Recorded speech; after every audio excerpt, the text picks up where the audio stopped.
কত রাজা, কত বাদশা, কত শাহানশাহ, আমির, ওমর এই পৃথিবীর জমিনে ছিল, যাদের ঘর বাড়িগুলা কত সুন্দর ছিল, যাদের বিল্ডিং ইমারত কত মজবুত ছিল, যাদের ধমকে জমিন থরথর করে কাঁপত, আজকে তাদের কবরের উপরে গরু ছাগলে ঘাস খায়, কবর থেকে তাদের খেদাইবার শক্তি নাই।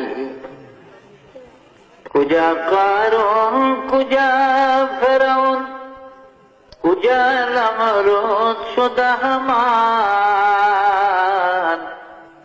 কুজা শাওকত আজ শাহেদ, কুজা তখতে সুলাইমান, কুজা শাওকত আজ শাহেদ, কুজা তখতে সুলাইমান।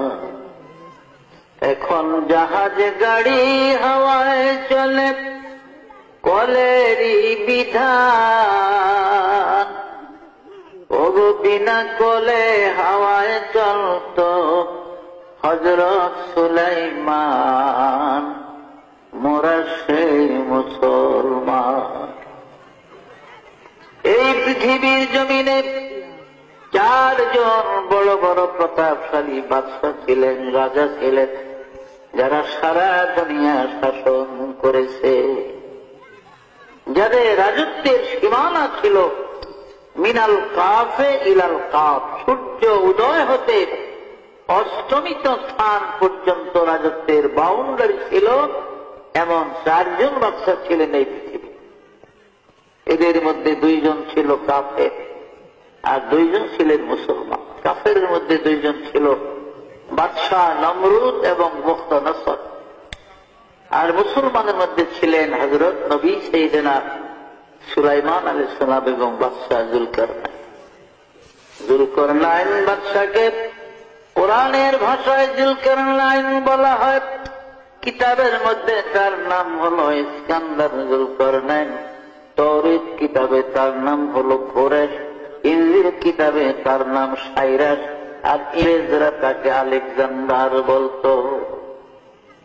এই বাদশাহ যুলকারনাইন এই পৃথিবীর জমিনে তিনি 1600 বছর হায়াত পেয়েছিলেন। কয়শো বছর? 1600 বছর। আমাদের 14 গোষ্ঠীর হায়াত একত্র করলে ওই বনি 1600 বছর। যত লাভ দিলাম সব বাগনা। ভাইয়েরা আমার, বাদশাহ যুলকারনাইনকে আল্লাহ পাক মুজিজা স্বরূপ একটা ঘোড়া দান করেছিলেন। তাফসীরে জাবিরিতে আছে, জামে সগীর বগবীর মধ্যে লেখে বাদশাহ যুলকারনাইনকে আল্লাহ পাক মুজিজার একটা ঘোড়া দিয়েছিলেন। এই ঘোড়াটার এত স্পিরিট, এত পাওয়ার ছিল যুলকারনাইন, এই ঘোড়ায় চড়ে পৃথিবীটা জীবনে 2 বার ভ্রমণ করেছে। পৃথিবীটা জীবনে সূর্য উদয় হতে অস্তমিত স্থান পর্যন্ত যুলকারনাইনের জীবনে 2 বার পৃথিবী ভ্রমণ করছে। ঘোড়াটার এত স্পিরিট, এত পাওয়ার ছিল, এত দ্রুত গতিতে চলত যুলকারনাইনের ঘোড়া। যখন তিনি ঘোড়ায় চড়ে পৃথিবী ভ্রমণের জন্য ঘোড়াকে চাবুক মারতেন, আঘাত করতেন, তার ঘোড়াটা এক এক কদমে 12,000 মাইল করে চলত। জেরুজালেম শহর থেকে, অর্থাৎ বাইতুল মুকাদ্দাস থেকে, বাইতুল মুকাদ্দাসের আরবিতে 3টা নাম, বাইতুল মুকাদ্দাস, বাইতুল মাকদাস, বাইতুল কুদস, এই 3 নামে ব্যবহার। আর ইংরেজিতে বলা হয় জেরুজালেম। ইহুদিরা ইব্রানি ভাষায় তারা ওর সেলিম বলে জেরুজালেম। 5টা নাম হল। এই বাইতুল মুকাদ্দাস বা জেরুজালেম শহর থেকে 9 মাইল উত্তর দিকে গেলে একটা মহকুমা শহর, ইংরেজিতে আলেকজান্ডারিয়া সিটি বলা হয়, আরবিতে মদিনাতুল ইস্কান্দারিয়া বলে। এই ইস্কান্দারিয়ার মধ্যে বাদশাহ যুলকারনাইনের কবর আমি গুনাহগার অনেকবার জিয়ারতের তৌফিক আল্লাহ দান করেছিলেন। আমার এক বন্ধু ছিল মাওলানা হাসান নামে, তার বাড়ি ছিল চট্টগ্রাম মহেশখালীতে, দ্বীপের ওই পা। ও হাটহাজারী থেকে দাওরা পাস করে বাগদাদে গেছে আমার 4 বছর আগে। আমি 61 ইংরেজিতে ঢুকছি সিরিয়াতে, তবে বাগদাদে আসছি আমি ঢুকার সময়ও বাগদাদ হয়ে সিরিয়াতে গেছি, কিন্তু 4 মাস একাধারে ছিলাম ইংরেজি 1962-তে আসে। এই 62 ইংরেজিতে আমার ওই হাসানের সাথে দেখা। আমরা বড় বড় কবর দেখলে সব কইরা নিজেরা একটা আনন্দ উৎসবের মাধ্যমে রুমালের কোনায় ধরে ধরে মাপতাম, দেখতাম কবরটা কত লম্বা। এতে দেখা গেছে বাদশাহ জুলকারনাইনের কবরটা 48 হাত লম্বা। কত বিরাট কায়া, শক্তিশালী মানুষ ছিল। অথচ কাজা এলাহির ডাক যখন আসছে, মৃত্যুর পরোয়ানা যখন এসে গেছে, আর এই দুনিয়ায় থাকতে পারে না, চলে গেছে। তো আমরা কি থাকতাম বর্ম দুনিয়াতে? আমরাও পারলাম।